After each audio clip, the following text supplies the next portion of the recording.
આજની ધર્મકથા. પ્રણામ.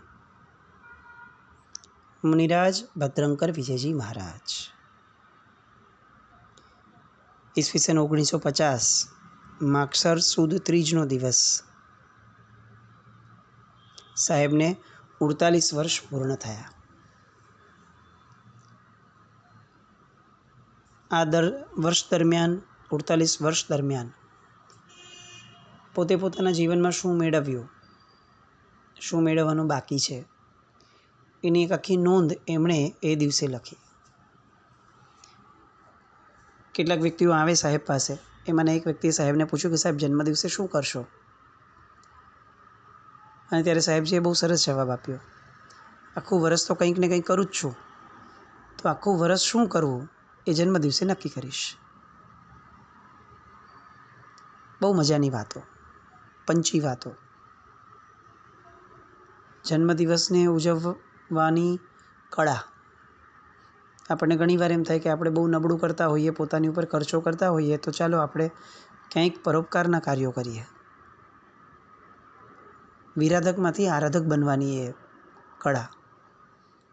પણ સાહેબ સાધક હતા, એટલે આરાધકમાંથી પણ નીકળી અને સાધકના પથ ઉપર આગળ વધે. પરોપકાર પણ શું કામ? સૌથી પહેલાં સ્વ ઉપકાર. અને સાહેબ એ કરતા. એમની રોજનીશી લખવાની જે આખી પદ્ધતિ હતી અને એનું જે મહત્ત્વ એમના જીવનમાં હતું, એ બધું દર્શાવતું હતું કે આ વ્યક્તિ એવું વ્યક્તિત્વ છે કે જે સતત પોતાની સાથે રહે છે. આવા ગુણ ગરિમાયુક્ત જીવનને ધરાવનારા પૂજ્ય ભદ્રંકર વિજયજી મહારાજ. એમણે એકવાર એમના હાથની અંદરમાં એક પુસ્તક આવ્યું. પુસ્તકનું નામ સ્મરણ કળા. લખનાર લેખક મુંબઈના પંડિત શ્રી ધીરજલાલ ટોકરશી. પુસ્તક વાંચતા ગયા. પુસ્તકની અંદરમાં કળાઓ લખી હતી કે તીવ્ર સ્મરણ શક્તિ કઈ રીતે ખીલે, એની બધી કળાઓ એ આ પુસ્તકમાં લખી હતી. સાહેબ તો ષડદર્શનના બારીક અભ્યાસ કરવાવાળા, એટલે એમને તો આ પુસ્તક બહુ જ કામમાં આવવા લાગ્યું. ધીરે ધીરે એમની શ્રદ્ધા વધતી ગઈ. પરમાત્માના શાસન પર સ્યાદવાદરૂપી મહાસાગરની વિશાળતાનો ખ્યાલ આવવા લાગ્યો અને અધ્યાત્મ રસ વધતો ગયો. એટલે એકવાર પ્રેમસુરી મહારાજ સાહેબે ઈસવીસન 1950માં જ એકવાર પાલિતાણામાં મુનિરાજને ભગવતી સૂત્રના યોગદોહનમાં પ્રવેશ કરવા માટેની આજ્ઞા કરી. સાહેબને ખ્યાલ આવ્યો કે આ યોગોદ્વહન થશે એટલે તરત જ ઘણી પદવી મળશે. એટલે એમણે બહુ નમ્રતાપૂર્વક સાહેબને એવું કીધું કે સાહેબ, આ પદ માટે મારી યોગ્યતા ક્યાં છે? વળી આ પદની ગરિમા ન સચવાય તો પદની અવહેલનાનો કેટલો મોટો મહાદોષ મને લાગે. એટલે સાહેબ કૃપા કરી આ પદના ભારથી મને દૂર રાખો, એ જ મને યોગ્ય લાગે છે. અને એ સમયે પ્રેમસુરી મહારાજ સાહેબ કે જેમની પાસેથી પદવીઓ મળવી એ બહુ દુર્લભ ગણાતી, અતિ યોગ્યતા ન હોય ત્યાં સુધી સામાન્ય પદવી પણ સાહેબ પાસેથી લેવી શક્ય નથી બનતી. એવા ગુરુ ભગવંતે બહુ જ સ્ટ્રોંગલી ભદ્રંકર વિજયજી મહારાજ સાહેબને જવાબ આપી દીધો કે પદની યોગ્યતા વિશે મેં પૂરતું વિચારી લીધું છે. જો તમારા જેવા આત્મવિકાસ માર્ગના પથિકને છોડી અને હું સમુદાયના અન્ય મુનિવરોને પદ આપવાની ઈચ્છા કરું ને, તો એમાં મારી ગરિમા નથી. યોગોદ્વહન વખતે તમારી તબિયત નબળી થાય, જો તમને એની ચિંતા હોય કદાચ, તો એક કુશળ વૈદ્યની વ્યવસ્થા પણ થઈ જશે. એટલે હવે આવતા શુભ મુહૂર્તે પંચમ અંગ એવા ભગવતી સૂત્રના યોગોદ્વહનમાં તમારે પ્રવેશ કરી લેવાનો છે. બહુ ઓછા જીવો એવા હોય કે જેને પદવી આપવી પડે. જગત ચેક કરીએ ને આપણે, ત્યારે આપણને પણ ઇનફેક્ટ આપણું જીવન આપણે ચેક કરીએ તો પણ આપણને લાગે અહીંયા પદવી એટલે ફક્ત પન્યાસ પદવી કે ઘણી પદવીની વાત નથી.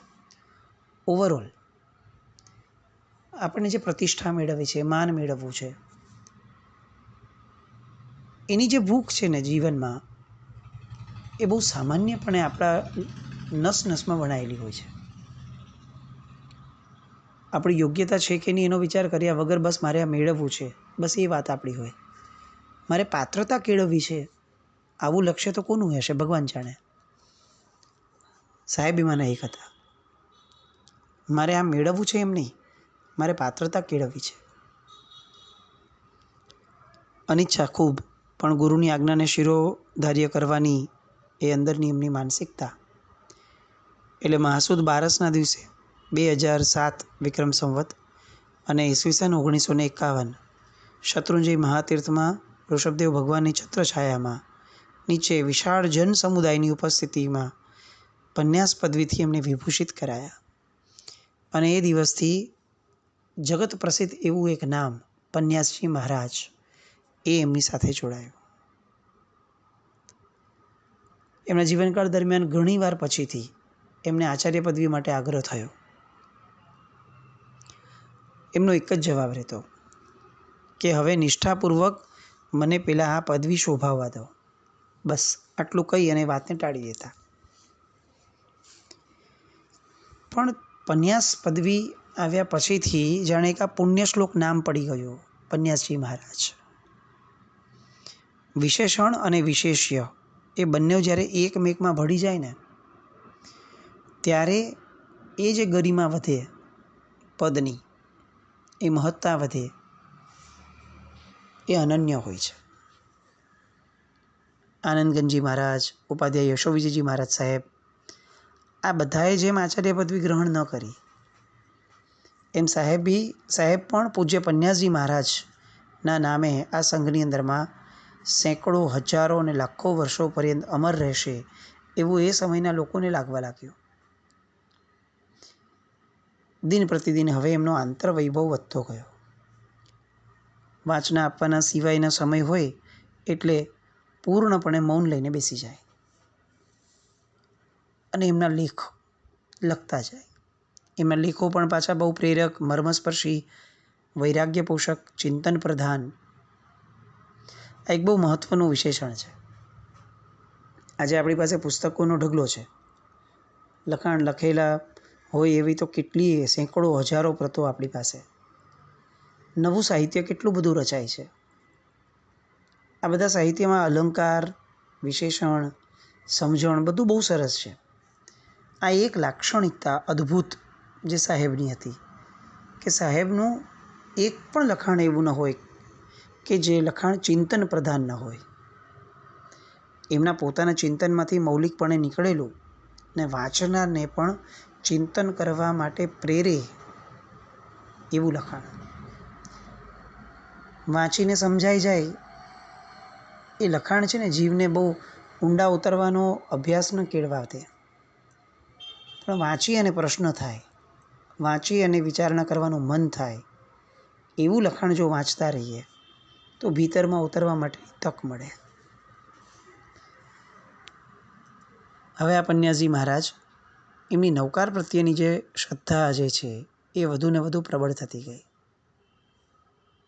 હવે પછીનું જે સાહેબનું જીવન છે અને કદાચ આપણું જે ચરિત્ર છે એ ધારા પૂર્ણપણે નૌકારની આસપાસમાં રહેશે. કેમ? કારણ કે સાહેબનું જીવન જ હવે પૂર્ણપણે નૌકારમય બનવાનું. પન્યાસ પદવી થયા પછીથી નૌકારની બાબતમાં એમનું જે લગાવ, એમનું ખેંચાણ, એમનો ઉઘાડ અને નૌકાર પ્રત્યેની એમની દ્રઢતા એ જે રીતે વધી એ અકલ્પનીય હતી. લોકો એમને નૌકારવાળા મહારાજ તરીકે ઓળખવા લાગ્યા. પૂછતા ઘણીવાર એમને કે સાહેબ કેટલા જાપ થયા આપના નૌકારના? સાહેબના મુખમાંથી એક પણ શબ્દ ન નીકળે, પણ નજીકના અંતેવાસીઓને પૂછો તો ખ્યાલ આવે કે કરોડો નૌકાર ગણાઈ ગયા અને તેમ છતાં પણ એ નૌકારના અજપા જાપમાંથી બહાર જ નથી આવતા. આ શબ્દ વચ્ચે પણ સાહેબ માટે આવ્યો હતો અને કેટલાકને આ પ્રશ્ન થયો હતો કે અજપા જાપ એટલે શું? અજપા જાપ એટલે એવા જાપ કે જેને જપવા ન પડે. હવે જપ્યા વગર જાપ કેવી રીતે થાય? એવો આપણા જેવાને પ્રશ્ન થાય છે. જેને જપવું પડે એ જ્યારે અંદરમાં જ જપાઈ જાય પછીથી હવે એને જપવું ન પડે. ફરીથી જેને જપવાના છે, એટલે કે જે ઉપાસ્ય તત્વ છે, એ જ્યારે અંદર સહજપણે પૂર્ણપણે આખું ને આખું ભીતરમાં સાંગોપાંગ ઉતરી ગયું હોય, પછી હવે એને વારંવાર જપવા ન પડે, પછી એ અંદરમાં અવિરતપણે એ અંદર જીવ્ય રાખતા હોય, એ ઉપાસ્ય તત્વ જ જીવ્ય રાખે આપણા જીવનમાં. એ જે ધારા છે કે જેમાં ઉપાસ્ય તત્વ જ જીવન જીવે છે, આપણી બાદબાકી થઈ ગઈ છે, એ ધારાને અજપા જાપ કહેવાય. પૂજ્યશ્રીના જીવનની અંદરમાં નવકાર એવો થઈ ગયો હતો કે જે અજપા જાપ હતો. અને નવકારના પ્રભાવે આગમોના ગૂઢ રહસ્યો સમજવાની ઋતંભરા પ્રજ્ઞા એ એમને પ્રાપ્ત થતી ગઈ. અને એના જ પરિણામે નવકાર મંત્ર ઉપર અગણિત રહસ્યપૂર્ણ અનુપ્રેક્ષાઓ કરી અને સાધકોને માર્ગદર્શન મળે એવું અમોઘ સાહિત્ય એનું સર્જન તેઓ કરતા રહ્યા. આજે પણ આ સાહિત્ય પરમ ઉપકારક શ્રી સંઘને બની રહ્યું છે. 14 પૂર્વના સારરૂપ નવકાર મંત્રની અંદરમાં જે મૂળ મંત્ર અને ચુલિકા એ બેનો જે સંબંધ છે, એ બંને મળ્યાથી આ નવકાર મહાશ્રુત સ્કંદ બને છે, એવું એ લોકો ખાસ સાહેબ લોકોને સમજાવતા. કેટલાકનો પ્રશ્ન આવ્યો કે સાહેબ નવકાર એ તો ગળથુથીથી મળેલું તત્વ છે, એ ગણતા કેવી રીતે આનંદ આવે? આપને જે જોઈએ છે ત્યારે એવું લાગે કે કંઈક અદ્વિતીય મળ્યું હોય એવું આપને લાગે છે, પણ નવકાર તો સામાન્ય ન કે થઈ ગયો સાહેબ. અને ત્યારે સાહેબ અનુપ્રેક્ષામાં મૂકતા કે દેવાધિદેવના દરબારમાં પ્રવેશ કરતી વેળાએ ભક્ત હૃદયને જે હર્ષ થાય, એવો જ હર્ષ સાધકે નવકારમાં પ્રવેશ કરતી વખતે અનુભવવો જોઈએ. 4 ગતિના બહારના ભ્રમણની રજરપાટ પછી શાશ્વત સુખ યાદ આવવું જ જોઈએ. અને આવું શાશ્વત સુખ એ આત્મામાં છે, એની પ્રાપ્તિ શાશ્વત એવા નવકાર દ્વારા આપણને થશે. નવકાર વિશેના કેટલાક પ્રશ્નો આવતા અને સાહેબ નવકાર વિશેની સમજણ અનુપ્રેક્ષા દ્વારા આપતા કે નવકારના પ્રથમ 5 પદની અંદરમાં સીધે સીધી ધર્મની પ્રશંસા છે, અને એટલે એ બોધિનો હેતુ બને. બોધિ એટલે કે સમજણ, સમ્યક દર્શનની પ્રાપ્તિની ધારા. એટલે પહેલાં 5 પદો એ બોધિનો હેતુ છે, જ્યારે અંતિમ 4 પદો એ ધર્મની જે પ્રશંસા છે એની પ્રશંસા છે. એટલે એ બોધિ બીજનો હેતુ બને. બોધિ બીજ એના દ્વારા બીજ પડે છે છેલ્લા 4 પદો દ્વારા, અને પહેલાં 5 પદો દ્વારા બોધિની પ્રાપ્તિ થાય છે. 68 અક્ષરો સમેતના આ અનાદિકાલીન શાશ્વત મહામંત્રનું પઠન, પાઠન, મનન, પરિશીલન જ્યારે જ્યારે થાય ત્યારે તે શુભ ભાવો જગાવે જ, અને એ શુભ ભાવો દ્વારા વિપુલ પ્રમાણમાં કર્મ નિર્જરા થાય છે. એટલે નવકારના સતત સ્મરણ, જાપ અને ધ્યાનથી અંતરાત્માની અંદરમાં મૈત્રી, પ્રમોદ, કારુણ્ય અને માધ્યસ્થ ભાવનાઓની વૃદ્ધિ થાય છે.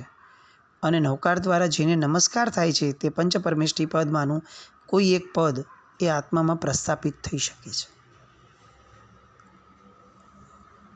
બહુ જ સરસ વાતો, ભાષા બહુ સરળ. આપણી માટે નવકાર જે બહુ જ સાવ કોમન છે. આપણને કોઈ એમ કહે ને કે તને આ તકલીફ છે, એક કામ કર નવકાર ગણ, તો આપણને એમ થાય કે સાહેબ કોઈ બીજો પદ મંત્ર આપો ને જે ઇફેક્ટિવ આ જ પ્રવૃત્તિ કે આ પ્રોબ્લેમ માટે સોલ્યુશન બની શકે. નવકાર એ આપણને એમ લાગે કે સાહેબ એવું નહીં, આમ વિશેષ હોવું જોઈએ. અને સાહેબ આગળથી નવકારની જે અનુપ્રેક્ષાઓ છે એ વાંચીએ, સાંભળીએ તો એવું લાગે કે આ વ્યક્તિને મળેલો નવકાર એ અલગ છે ને આપણને મળેલો અલગ છે. કદાચ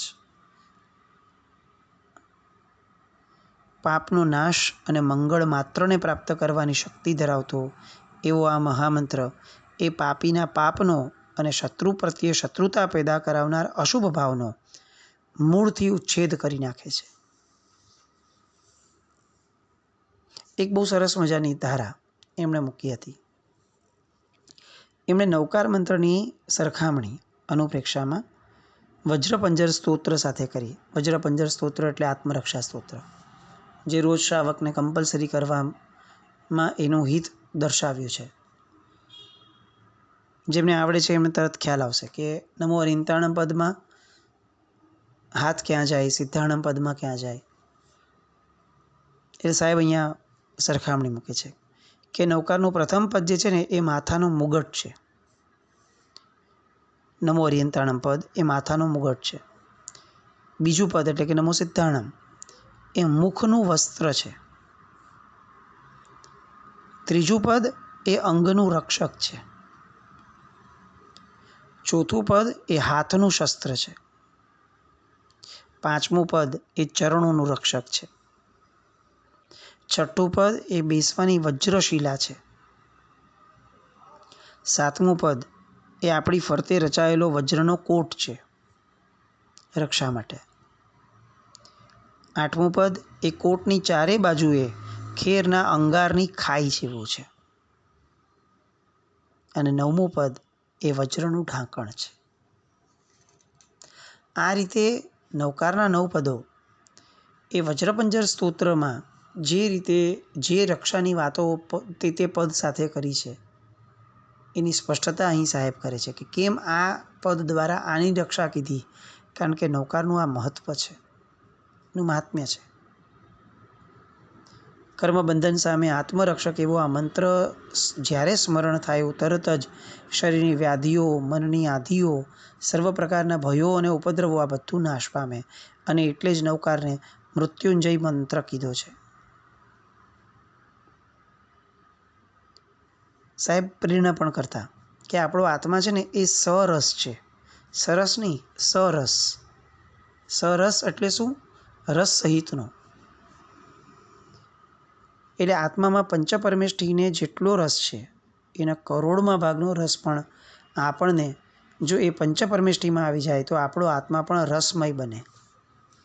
અને નૌકારના સ્મરણ દ્વારા કયો રસ પ્રાપ્ત થાય છે? તો કે કરુણાનો રસ. અને આ કરુણાનો રસ જેવો પ્રાપ્ત થાય એ પછીથી સમ્યક જ્ઞાન, દર્શન, ચારિત્ર, તપ, વીર્ય આ બધા ગુણો યથાર્થ રીતે ઉત્પન્ન થાય છે. અને બધાના કારણે અનુકંપા, આસ્તિક્ય, નિર્વેદ, સંવેગ અને છેવટે સમ્યક દર્શન એ બધું ખેંચાઈને આવે છે. આ બધાના મૂળમાં શું? તો કે નૌકાર દ્વારા જનરેટ થતો કરુણા ભાવ. એ કરુણાનો રસ એ આ બધાનું કેન્દ્ર છે. પ્રભુની આજ્ઞા પણ કરુણારૂપ છે અને એથી કરુણાનું પાલન એ પણ આજ્ઞા પાલન જ છે. આ મંત્ર દ્વારા જેને નમસ્કાર થાય છે, નૌકાર મંત્ર દ્વારા, તે પરમેષ્ઠીઓ એ સર્વવૃત્તિ સામાયિકને ધારણ કરનારા છે. માટે જ્યારે જ્યારે એમને નમન થાય ત્યારે સાધકને પણ શ્રુત અને સંકિત સામાયિકમાંથી વધુ વાર માટે દેશવૃત્તિમાં અને અંતે સર્વવૃત્તિ સામાયિકમાં પ્રવેશ કરવાનું મન થાય છે. નૌકારનું ખરું ફળ શું? આવો પ્રશ્ન પૂછાતા સાહેબ કહેતા કે મનમાં સમસ્થિતિ જળવાઈ રહે એ નૌકારનું આત્યંતિક પારમાર્થિક ફળ. મનમાં સમસ્થિતિ, કોઈ પણ પરિસ્થિતિમાં ક્યાંય પણ ઉતાવળ, આવેશ, આવેગ કંઈ જ નહીં. સમસ્થિતિ. દુઃખ આવ્યું તો બી જ, સુખ આવ્યું તો બી જ. આ નૌકારનું આત્યંતિક ફળ. મહામંત્રની ચુલિકામાં, નૌકાર મહામંત્રની ચુલિકામાં કહ્યું છે કે પંચપરમેષ્ઠીઓને કરેલો નમસ્કાર એ સરખા ફળને આપનારો થાય છે. વિતરાગતા અને નિર્ગ્રંથતા એ જૈન શાસનની આરાધ્યતા છે. એટલે નિર્ગ્રંથ એવા શ્રમણોના પરાક્રમ એ વિતરાગ તુલ્ય જ છે, જેઓ રાગ દ્વેષને જીતનારા છે અને અહમ અને મમ એનો નાશ કરનાર છે. એમાં એમનું બહુમાન એ નૌકાર મહામંત્રમાં છે. અને એટલે જ નૌકાર એ મહામંત્ર છે. નૌકાર દ્વારા સન્માનનું દાન થાય છે. ઠાણાંક સૂત્રની અંદરમાં જે 9 પ્રકારના પુણ્યો કીધા છે એ 9 પ્રકારના પુણ્યોની પ્રાપ્તિ એ નૌકાર મહામંત્ર દ્વારા થાય છે. શારીરિક નબળાઈમાં પણ સાહેબ નૌકારનું સ્મરણ એઝ ઇટ ઇઝ એ જ રીતે ચાલુ રાખતા.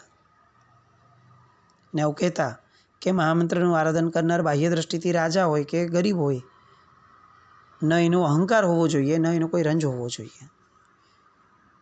આ તો બધા અશાશ્વતા ભાવો છે. અને નૌકાર મંત્ર એને તત્કાળ કે પરંપરાએ કર્મ માત્રના બંધનથી છોડાવનાર છે. આપણા આત્મદ્રવ્યમાં ભરેલા ગુણ ખજાનાને ખોલવાની ચાવી એટલે નવકાર. ગુણો સાથે સાહેબ સરખાવતા. અને અંતે આ નવકાર દ્વારા શું પ્રાપ્ત કરવાનું છે, શું જાણવાનું છે, શું મેળવવાનું છે, એની પણ સાહેબ વાતો કરતા. હવેના કેટલાક દિવસો એ પૂર્ણપણે નવકારમય રહેવાના. કદાચ આ ભાષા આપણને નવી લાગે તો 2 વાર સાંભળજો, પણ આ જે નવકારના ચિંતન છે એ જો આત્મસાત થઈ જાય તો કદાચ જીવનમાં હવે નવું કંઈ પણ મેળવવાની ઘેલછા નહીં રહે. જે રીતે સાહેબ નવકારમય બન્યા અને નવકાર માટેની જે અનુપ્રેક્ષા લખીને ગયા છે સાહેબ, સદીઓ સુધી નહીં, કદાચ જૈન શાસન 21,000 વર્ષ સુધી ચાલશે. એમાં બહુ મોટો ઉપકાર આ નવકાર એટલે આપણું જે બેઝ છે, રૂટ છે, એને એના આત્યંતિક અર્થ સુધી પહોંચાડનાર એવા પન્યાસી મહારાજ, એમનો ઉપકાર એ કદાચ ક્યારેય લખી ભૂલી નહીં શકાય એમ નહીં, એને સમજી પણ નહીં શકાય. એટલો પરમ ઉપકાર સાહેબનો. એટલે એ બધી નવકારની વાતો આવતીકાલથી આપણે એને કન્ટિન્યુ ફરીથી કરીએ. નવકાર એટલે શું, બસ આ જ વાતને સતત ઘૂંટી રાખવી છે કેટલાક દિવસો સુધી. એ ઘૂંટવાની પ્રક્રિયા દરમિયાનમાં ક્યાંય પણ જીનાજ્ઞા વિરુદ્ધ બોલાયું હોય તો મિચ્છામિ દુક્કડમ, જૈનમ જયતિ શાસન.